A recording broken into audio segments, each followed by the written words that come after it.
इस संसार में ईश्वर को जिससे जो कराना होता है वो करा ही लेते।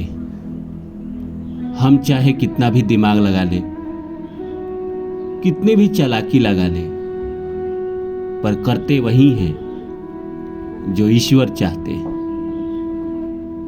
इस संसार में कोई श्रेष्ठ नहीं है और ना ही कोई बहुत खास है। हम सब तो भगवान के दास हैं।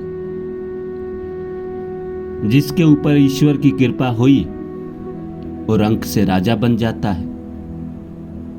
जिसके ऊपर से ईश्वर की नजर हटी वो राजा से रंक बन जाता है।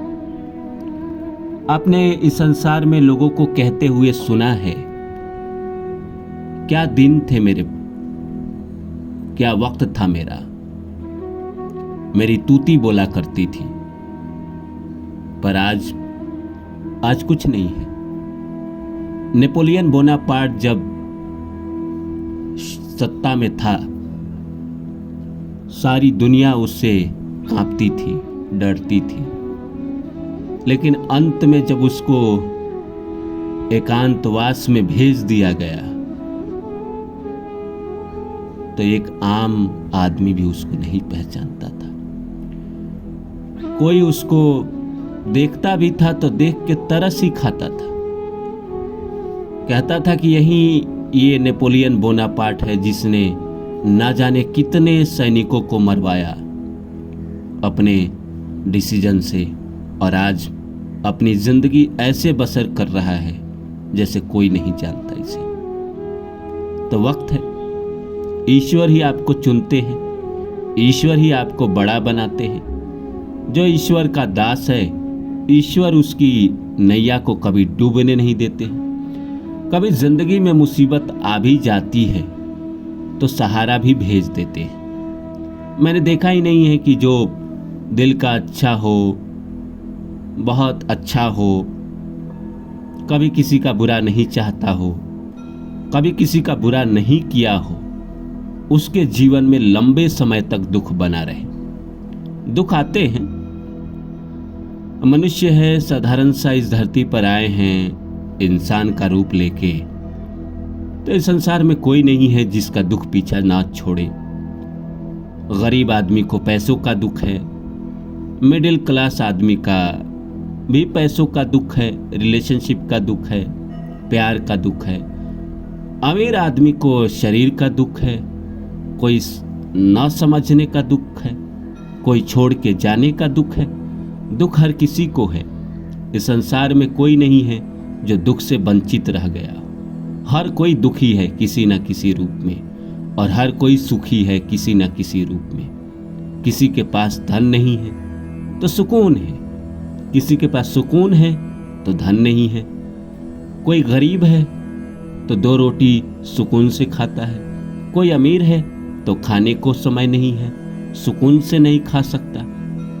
इस संसार में भगवान ने हर किसी को कुछ न कुछ दिया है। वो ऐसा हो ही नहीं सकता कि हमें इस संसार में भेज दे और भूल जाए। हमारी ख्वाहिशें हमें दुख देती है। हमारी ख्वाहिश जो है, अगर हम अपने औकात से ज़्यादा ख्वाहिश देखते हैं जो हमारे प्रारब्ध में नहीं है, हमारे नसीब में नहीं है, वही ख्वाहिशें हमें दुख देती है। अदरवाइज जो ईश्वर ने दिया है वो बहुत है, पर्याप्त है। अगर उसमें इंसान सुकून से रहना चाहे तो जिंदगी भर खुशी से रहेगा। तो नमस्कार दोस्तों, मेरा नाम है रानू बाबू, और जैसा कि आप सभी जानते हैं कि मैं आपके लिए कहानी, कविता और मोटिवेशनल वीडियो लेकर आता हूँ। इसी श्रृंखला में आज लेकर आया हूँ कि ईश्वर को जिससे जो कराना होता है वो करा ही लेते हैं। ना हम श्रेष्ठ है, ना हम खास है, बस हम तो ईश्वर के दास हैं। तो आइए इस सब्जेक्ट पे बात करें। सब्जेक्ट को शुरू करूँ इससे पहले आप सभी से रिक्वेस्ट है, please like my video, subscribe my channel and share my video. तो आइए दोस्तों, कभी कभी कोई इंसान ये सोचता है कि मैं श्रेष्ठ हूँ। वो बेसिकली श्रेष्ठ है या नहीं है, पर वो दूसरे को नीचे दिखाने की कोशिश कर रहा है। वो दिखा रहा है कि देखो तुम सब कमज़ोर हो, तुम सब बुद्धिहीन हो, देखो मैं चालाक हूँ, मैं स्मार्ट हूँ, मैं देखने में बहुत कमाल का हूँ, मैं ही श्रेष्ठ हूँ, अहम ब्रह्मास्मि, मैं ही ब्रह्मांड हूँ। वो तो यहाँ तक कहता है कि मैं ही ईश्वर हूँ। कोई आदमी ये भी कहता है कि भाई हमें इस भगवान ने इस धरती पर भेजा है अपने कर्म को करने के लिए। हम उनके भेजे हुए एक दूत हैं जो अपना कर्म कर रहे हैं और हम कोई खास नहीं है। हमारे जैसे लाखों करोड़ों अरबों लोग हैं जिसको भगवान ने इस धरती पर भेजा है। उनकी कभी कभी कृपा हो जाती है तो जिंदगी बहुत ज़्यादा खुशहाल हो जाती है, कभी कभी कृपा हट जाती है तो जिंदगी में स्ट्रगल आ जाते हैं, बीमारी आ जाती है, परेशानी आ जाती है। इसलिए हम बहुत खास नहीं है। अगर हम इस बात को समझ गए तो हम सुखी हैं। अगर वहीं कोई ये गुमान पाल लेता है कि वो तो ईश्वर का बहुत खास है क्योंकि वो केदारनाथ की यात्रा किया है, अमरनाथ की यात्रा किया है, रामेश्वरम गया है, जगन्नाथपुरी गया है, तो वो तो बहुत खास है क्योंकि वो सारा तीर्थ स्थल घूम लिया, तो ईश्वर का कहीं ना कहीं उसके ऊपर विशेष दृष्टि है। ऐसा नहीं होता है कि आप ईश्वर के पास गए हैं तो ईश्वर आपको ज़्यादा प्यार करेंगे और ईश्वर के पास आप नहीं गए हैं तो ईश्वर आपको कम प्यार करेंगे। ईश्वर सबको समान रूप से प्यार करते हैं। बाकी आपकी ज़िंदगी में कुछ अच्छा बुरा होता है उसका कारण ईश्वर नहीं बल्कि हम ही हैं, हमारे ही प्रारब्ध हैं, हमारे ही पीछे के किए गए कर्म हैं। हमें तो बस अपने आप को ये मानना चाहिए कि हम ईश्वर के दास हैं, सेवक हैं। उन्होंने जो कर्म दिया है हमें दृढ़ता पूर्वक वो कर्म करना चाहिए, कर्तव्यबद्ध तरीके से वो कर्म करना चाहिए और उसी पथ पे आगे बढ़ते जाना चाहिए। किसी दिन ईश्वर की फिर से नज़र पड़ेगी तो शायद हमें वो बिल गेट्स बना दे, धीरू भाई अंबानी बना दे, एलोन मस्क बना दे। नहीं पड़ेगी तो बाकी उन्होंने जो दिया है वो बहुत दिया है, इसी के सहारे इंसान ज़िंदगी गुजार लेगा। इंसान को दुख तहाँ वहाँ मिलता है जहाँ वो ख्वाहिशें पालने लगता है अपने औकात से ज़्यादा। अब किसी की किस्मत में प्यार नहीं है, वो प्यार की तलाश में है और इसके लिए अपने आप को कोस रहा है, तो इसमें ईश्वर की क्या गलती। किसी को जीवन में पद इस जिंदगी में नहीं है और वो पद के लिए व्याकुल है, उसे पद नहीं मिला तो वो रोने लगता है। इसी तरह के लोग जो ख्वाहिशों की भरमार अपने पास रखते हैं, ख्वाहिशें जब पूरा नहीं होती है तो वो रोने लगते हैं।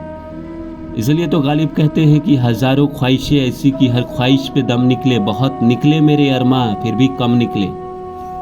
हर ख्वाहिश पे तो यही लगता है ना कि ये ईश्वर पूरा करा दो, वो करा दो, ये करा दो।